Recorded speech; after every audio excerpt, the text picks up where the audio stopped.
Poi madre della misericordia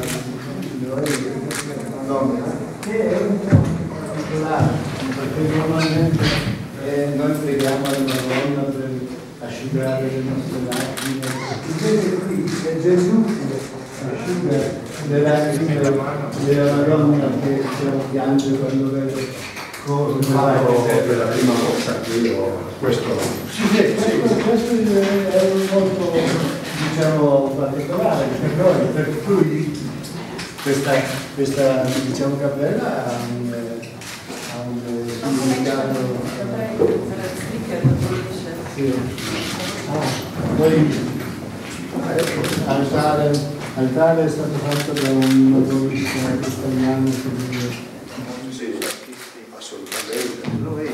Ho visto anche a Santa Sede. No. Dappertutto ci sono È una persona molto conosciuta. Poi abbiamo fatto tutto, diciamo, con il Faglianiano di Grosuppie che ha fatto questi canti. Sì, tutto fatto. Poi queste luci sono